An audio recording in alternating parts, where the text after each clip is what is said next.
Chapter 23, The War of Seasons.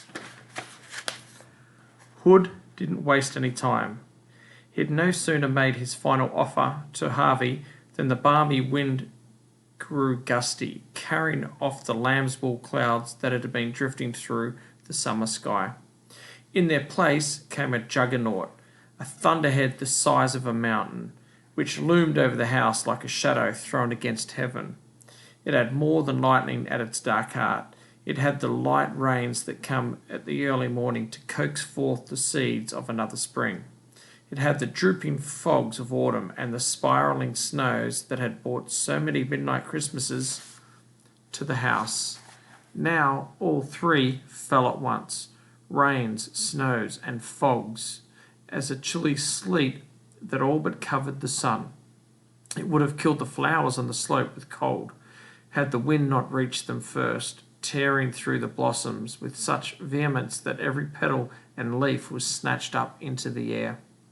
Standing between this fragrant tide and the plummeting curtain of ice and cloud, Harvey was barely able to stay upright, but he planted his feet wide apart and resisted every blast and buffet, determined not to take shoulder. This spectacle might be the last he set eyes upon as a free spirit, indeed as a living spirit. He intended to enjoy it. It was a sight to behold, a battle the likes of which the planet had never seen. To his left, shafts of sunlight pierced the storm, clouds in the name of summer, only to be smothered by autumn's fogs, while to his right, spring coaxed its legions out of the bough and earth, then saw its buds murdered by winter's frost before they could show their colours. Attack after attack was mounted and repulsed. Reveille and retreat sounded 100 times, but no one season was able to carry the day. It was soon impossible to distinguish defeats from victories.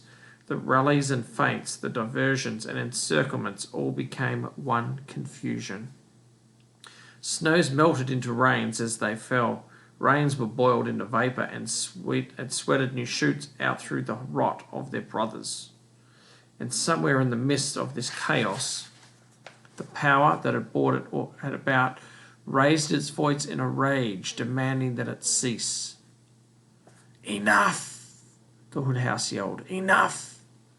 But its voice, which had once carried such terrible authority, had grown weak. Its orders went unnoticed, or if noticed, then disobeyed.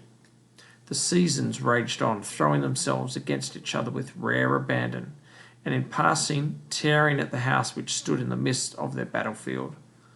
The walls, which had begun to teeter as Hood's power diminished, were thrown over by the raging wind. The chimneys were racked by thunder and toppled. The lightning rods were struck so many times they melted and fell through the slateless roof in a burning rain, setting fire to every floorboard, banister, and stick of furniture they touched. The porch, pummeled by rain, was reduced to matchwood. The staircase, rocked to its foundations by the growth in the dirt around it, collapsed like a tower of cards. Squinting against the face of the storm, Harvey witnessed all of this and rejoiced. He'd come to the house, hoping to steal back the years that Hood had tricked from him, but he'd never dared believe he could bring the whole edifice down. Yet here it was, falling as he watched.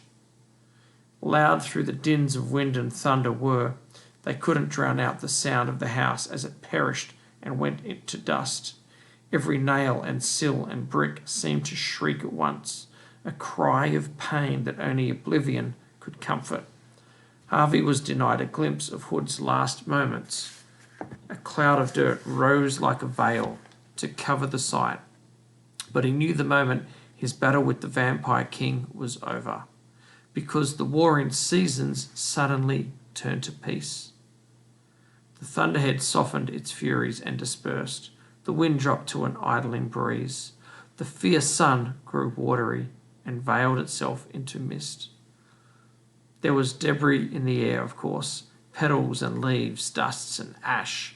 They fell like a dream rain, though their fall marked the end of a dream. "Oh, child," said Mrs. Griffin. Harvey turned to her. She was standing just a few yards from him, gazing up at the sky. There was a little patch of blue above their heads. The first glimpse of real sky these few acres of ground had seen since Hood had founded his empire of illusions. But it was not the patch she was watching. It was a congregation of floating lights, the same that Harvey had seen Hood feeding upon in the attic, which had now been freed by the collapse of the house. They were now moving in a steady stream towards the lake. "The children's souls," she said, her voice growing thinner as she spoke the word. "Beautiful." Her body was no longer solid. Harvey saw she was fading away in front of him.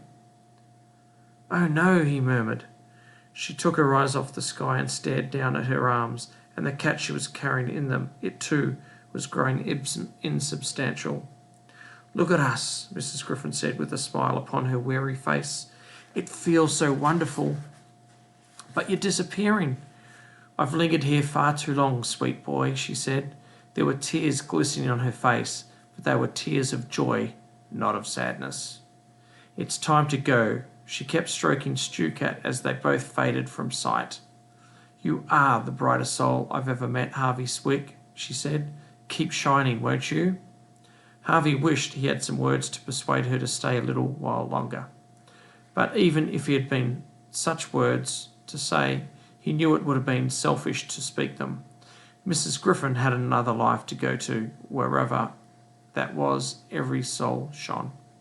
"Goodbye, child," she said. "Wherever I go, I will speak of you with love." Then her ghostly form flickered out, leaving Harvey alone in the ruins.